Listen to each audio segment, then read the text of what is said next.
Hello दोस्तों, स्वागत है आपका गल्ले के व्यापार में। तो आज हम गल्ले के व्यापार की कुछ बेसिक बेसिक जानकारी आपको देंगे, जो आपको गल्ला व्यापार शुरू करने से पहले पता होनी चाहिए। अगर आप गल्ले का व्यापार कर भी रहे हैं तो तब भी आपको इन सब चीज़ों की जानकारी होगी और नहीं होगी।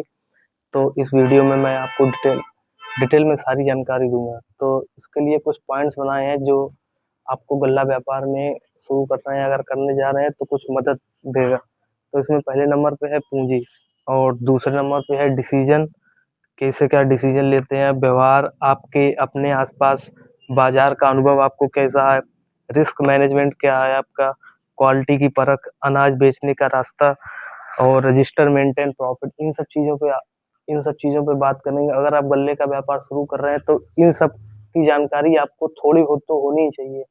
अगर आपको इन सब की यहाँ तक प्रॉफिट तक पहुंचने के लिए आपको ये आठ आठ चीजों का थोड़ा बहुत तो ज्ञान होना चाहिए। अगर आपको आठ चीजों में एक दो ऊपर नीचे होंगी तो आपको इसमें प्रॉफिट में दिक्कत आएगी, क्योंकि प्रॉफिट करने के लिए आपको ये सब आठ चीजों का ज्ञान होना चाहिए। क्योंकि आपके पास पूंजी क्या है। देखो, गल्ले के व्यापार में सबसे मेन काम होता है पूंजी का। जिस जिस के हिसाब से आपको मार्जिन निकलता है, मतलब प्रॉफिट आपको उसी के हिसाब से मिलेगा। पूंजी का ज्यादा काम रहता है। अगर गल्ले का व्यापार कर रहे हैं तो गल्ले के व्यापार में आपको अच्छी खासी रकम लगानी पड़ती है। अगर आप छोटे स्तर से कर रहे हैं तब भी आपका काम चलेगा, लेकिन गल्ले का व्यापार कोई छोटा छोटा मोटा व्यापार नहीं है। ये एक बहुत बड़ा व्यापार है जिसमें जिसमें बहुत ही उच्च लेवल से आप काम कर सकते हैं। फिर भी अगर आप छोटे लेवल से काम शुरू करना चाहते हैं या कर रहे हैं, और तो आपको कम से कम 1 से 5 लाख तक का अमाउंट चाहिए होगा। इससे आप बहुत ही छोटे स्तर से काम कर सकते हैं और गन्ने की शुरुआत कर सकते हैं इस पूंजी में। तो पूंजी के बाद आपसे ये डिसीजन। देखो, गल्ले का व्यापार करने के लिए आपको कैलकुलेशन कैलकुलेशन आपकी अच्छी होनी चाहिए। कैसे? जैसे आप कहीं पे आपके दुकान पे माल आया, आपकी दुकान पे मान लीजिए धान आया है, और देखो अच्छी क्वालिटी होती है, उसको तो आप रेट के हिसाब से खरीद लेती हैं। और कुछ क्वालिटियाँ ऐसी भी आ जाती हैं, थोड़ी माल हल्का बैठ रहा है, काला बैठ रहा है। तो इन सब चीज़ों का आपको डिसीजन कैसे लेना है, कैसे ले पाएंगे इन सब चीज़ों की, ये क्या रेट तक का सामने वाले किसान को हम भाव दें, कि क्या भाव दें जो जो किसान भी संतुष्ट हो जाए और आपको उसमें नुकसान भी ना हो। तो ये सब चीज़ों का डिसीजन आप तब ले पाएंगे जब आपको मार्केट का अनुभव होगा। सामने आपको पता होगा कि हमारा माल क्या रेट तक निकल जाएगा और कौन सी जगह पे हमारा माल निकल जाएगा।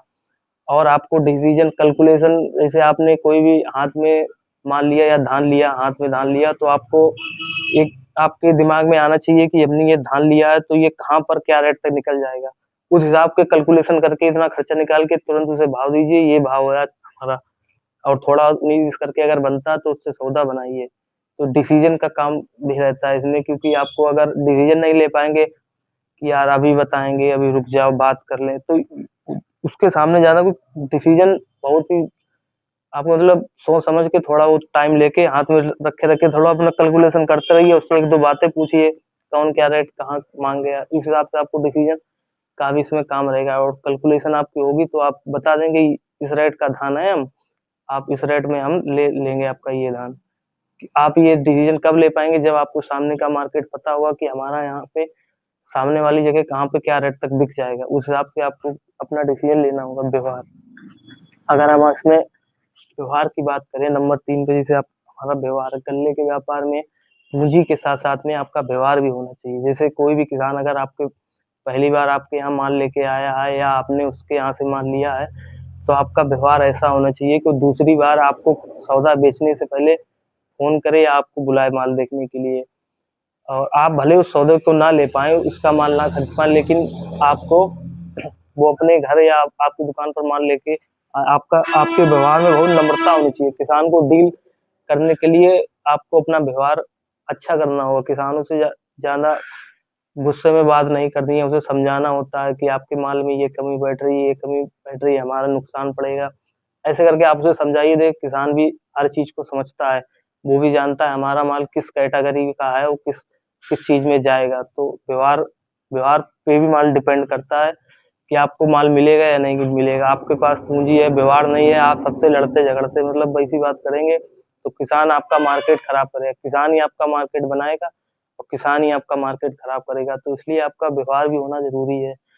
तो व्यवहार में मतलब ये नहीं कि व्यवहार के चक्कर में आप अपना नुकसान नहीं होने देना है। आप प्रॉफिट के लिए आए हैं मार्केट में, तो आपको प्रॉफिट लेकर ही अपना मतलब व्यवहार बनाना है। ऐसा नहीं है कि व्यवहार के चक्कर में आपने ऊट पटांग महंगी सौदा खरीद ली, आगे कम में बिक रहा है, तो ये सब भी आपको नहीं करना है। और नंबर 4 पे आ जाइए, आपके अपने आसपास के बाजार का अनुभव। तो मार्केट में आप तभी तभी टिक पाएंगे जब आपको अपने आसपास की मार्केट का अनुभव होगा।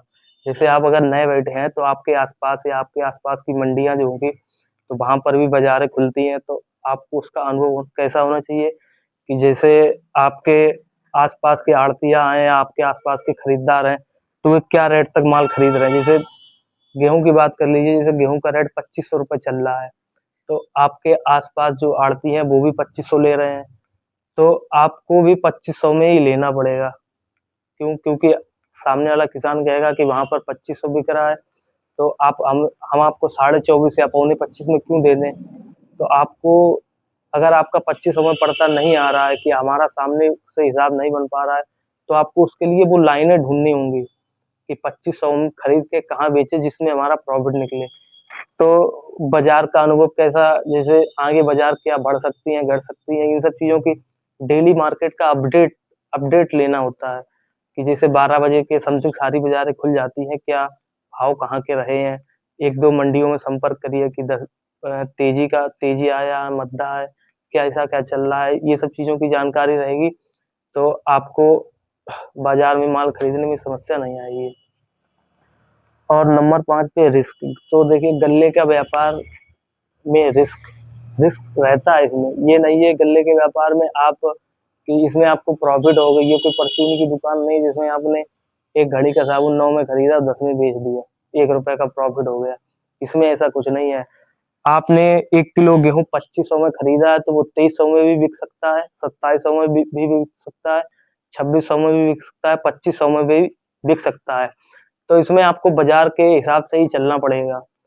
अगर आपने 2500 में खरीदा है, तो कहो वो 1 महीने बाद या 10 दिन बाद 2300 में, 2400 में बिकने लगे, 2600 में बिकने लगे, तो इसमें कोई प्रॉफिट का कोई निश्चय नहीं होता कि हमारा इतना बनेगा ही बनेगा। रिस्क लेके चलना, और जितना आप रिस्क ले सके उस हिसाब से ही काम शुरू में करना। अगर आपके पास कम पूंजी है तो रिस्क को बहुत ही सीरियस लेने की जरूरत है, क्योंकि अगर आपने इसे थोड़े से भी हल्के में ले लिया तो आप ज्यादा नुकसान उठा जाएंगे। क्यों? क्योंकि आपको अभी मार्केट का अनुभव नहीं होगा, और आगे क्या बाजार की स्थिति रहेगी उस चीज की भी जानकारी नहीं होगी। तो इस रिस्क, अगर आप रिस्क से थोड़ा डरें और थोड़ा बच के रहें, तो आप इस थोड़ा बहुत काम आगे निकाल सकते हैं। रिस्क क्या है, जैसे तो इसमें रिस्क भी होता है, तो इस चीज को भी ध्यान में रखना होगा कि हम कितना नुकसान उठा सकते हैं। और कोशिश ये करिए, शुरुआत में अगर आप कम पूंजी से काम कर रहे हैं, तो आपको अपनी पूंजी को, सबसे पहला काम है आपको अपनी पूंजी को बचा के रखना है। अपनी पूंजी से नुकसान नहीं होने देना है। अगर आपकी पूंजी रहेगी तो आगे आपको मोटिवेशन भी मिलता रहेगा कि हाँ चलो ठीक है, प्रॉफिट कम हो रहा है लेकिन पूंजी हमारी सेफ है, और आगे आप काम करते रहेंगे। इस हिसाब से आपको रिस्क मैनेजमेंट भी करके चलना है। और नंबर 6 पे आपकी क्वालिटी की परख, मेन क्वालिटी की परख। जैसे आपने कहीं पे धान या मक्का या गेहूं, कोई जैसे धान मान लीजिए, धान लेने गए तो क्वालिटी की आपको परख नहीं है, तो आप उसमें क्या समझ पाएंगे। तो आपको क्वालिटी को भी समझना बहुत जरूरी है। जैसे आपने 1509 धान खरीदने गए, 1509 धान, तो आपको पता पहले होना चाहिए कि हमारा मंडी में क्या रेट तक निकल जाएगा। मंडी में यहाँ जहां भी आप बेचे, वहां का आपको रेट पता होना चाहिए कि क्या रेट तक निकल जाएगा। तो उस हिसाब से आपने धान, और कौन सी क्वालिटी का धान कहाँ पर किस रेट पर बिकेगी, इस चीज की भी जानकारी आपको होनी चाहिए। अगर इस चीज की आपको जानकारी होगी तो आप आराम से मतलब अपना डिसीजन ले सकेंगे कि हमें क्या रेट में धान खरीदना होगा। तो उसके लिए आपको क्वालिटी की परख आनी चाहिए। जैसे कहीं कहीं होता है 1509 में दागी दाना बैठता है, चावल टूटा आता है, और उसमें मिक्सिंग आ जाती है। तो ये सब चीजें आपको कैसे पता होंगी जब तक आपको उसकी जानकारी नहीं होगी। तो क्वालिटी को भी समझना होगा कि कौन सी धान की क्वालिटी किस किस मंडी में या किस जगह निपट जाएगी। जैसे आपको 1509 में एक काला धान आ जाता है, बरसात हो जाती है तो उस वजह से काला धान आ जाता है, तो वो हमारा कहाँ पर बिकेगा। अच्छा सुपर धान है वो कहाँ पर बिकेगा। सबके रेट अलग अलग होते हैं। 19-20 करके सब। देखो बिकता अनाज में बिकता सभी है, अच्छा माल भी बिकेगा, खराब माल भी बिकेगा, लेकिन बिकते हैं सभी रेट से। तो रेट से आपको क्वालिटी की परख होनी चाहिए कि ये क्वालिटी किस रेट में हमारी कहाँ निकल जाएगी। अगर आपको इस चीज की जानकारी होगी तो आप सही से माल खरीद पाएंगे और सामने बेच पाएंगे। तो क्वालिटी को भी समझना होगा। आप जैसे खरीद रहे हैं और जहां पर भी बेच रहे हैं, तो दोनों को आपको आइडिया होना चाहिए कि इस क्वालिटी का माल हमारा कहाँ पर क्या रेट तक निकल जाएगा। तो क्वालिटी को भी आपको समझना पड़ेगा। अगर क्वालिटी आप नहीं समझ पा रहे हैं, 15-828 सुगंधा धान आपने 1509 में ले लिया, 17-18 धान आपने 1509 में ले लिया, तो अगर आपको क्वालिटी की समझ ही नहीं होगी तो आप व्यापार में आगे बढ़ नहीं पाएंगे और अपना नुकसान उठाएंगे। तो इससे पहले आपको क्वालिटी को भी समझना होगा कि जैसे धान में तो बहुत सी वेराइटियां होती हैं, हाइब्रिड हो गई, आर10, ताज, सुगंधा, 1509, 1847, 17-18, इन सब धानों को आप कैसे पहचानेंगे? जब जब तक आप कुछ देखेंगे नहीं, समझेंगे नहीं, तो आप पहचान नहीं पाएंगे। अगर आपको जानना है कि इन सब धान को कैसे पहचाने, तो इसके लिए बताइए, तो हम बताएंगे आपको इन सब धान को आप कैसे पहचान सकते हैं। तो क्वालिटी आपको समझना जरूरी है। क्वालिटी की परख होगी तो आप मार्केट से सही माल उठा सकेंगे। और नंबर 7 पे आ जाइए, तो आपको अनाज बेचने का रास्ता।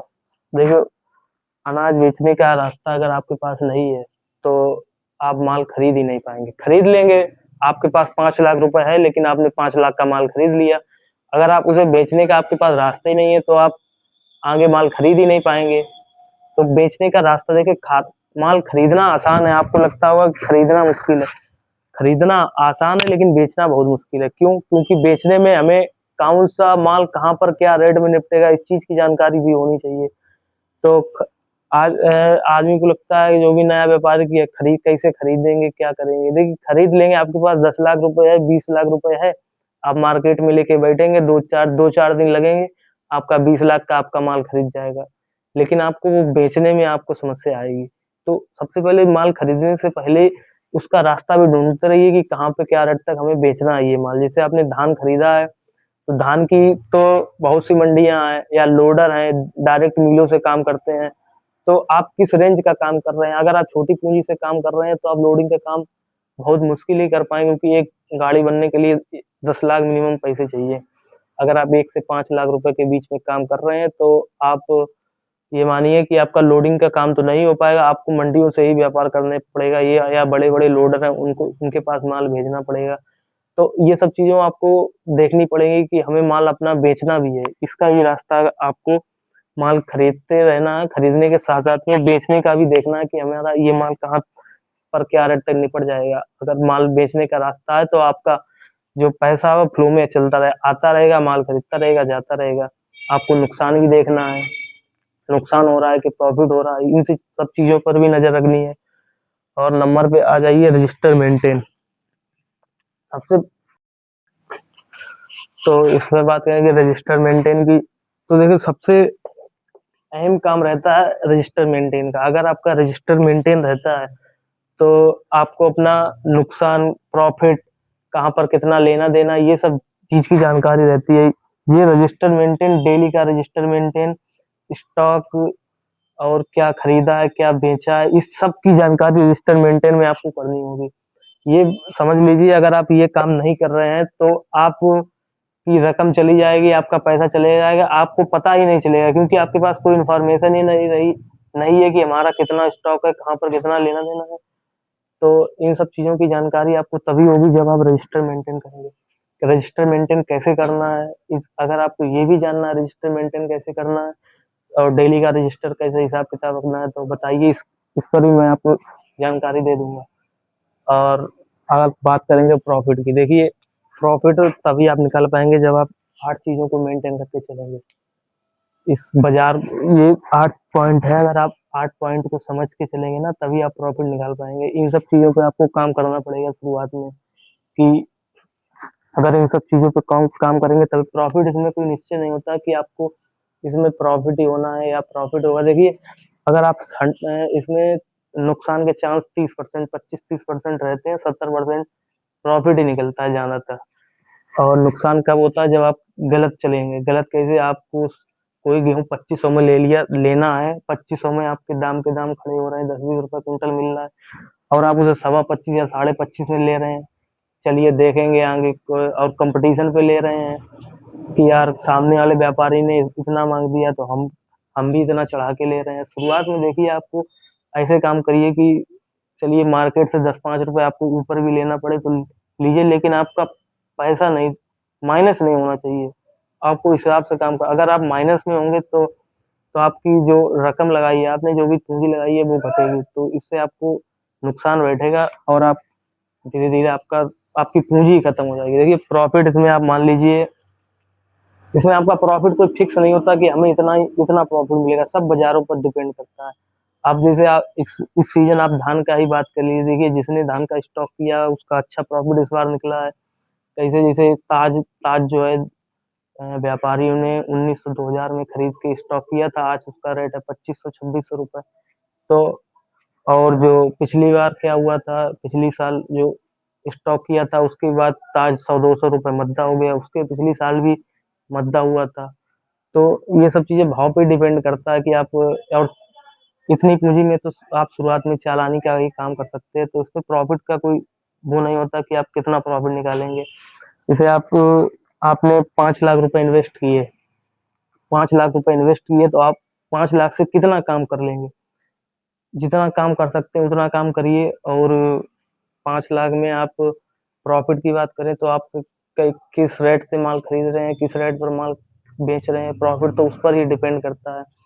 तो आप ये मानिए इसमें नुकसान के चांस गल्ले के व्यापार में कम ही होते हैं, लेकिन प्रॉफिट प्रॉफिट कोई निश्चय नहीं होता कि आपको प्रॉफिट भी होगा, लॉस भी होगा। इन सब चीजों को भी आपको मेंटेन करना पड़ेगा। तो अगर आपको इन सब चीजों में किसी भी पॉइंट की और भी मतलब डीपली जानकारी चाहिए हो तो आप हमें बताना, हम बताएंगे। और भी कोई चीज देखिए, हम भी अभी व्यापार कर ही रहे हैं और सीख रहे हैं, हर साल कुछ ना कुछ नया ही सीखने को मिलता है। तो आप बताइए हमें कि किस चीज पे आपको कौन सी जानकारी चाहिए होगी, और धीरे धीरे करके हम आपको हर एक चीज की जानकारी देंगे, क्योंकि हम भी बाजार में आए थे, मार्केट में आए थे, तो हमें भी समस्या हुई थी। लेकिन हमारे परिवार में पुराना काम रहा है गल्ले का, तो इसलिए ज्यादा समस्या नहीं होती। हम बचपन से इसी काम को देखते रहे हैं, इतने बड़े हुए हैं, तो इस वजह से ज्यादा समस्या नहीं आती है। अगर आपको इन सब चीजों में किसी चीज की जानकारी या अलग से कोई चीज है जो आपको समझनी है, जानना है, तो आप हमें बताइए।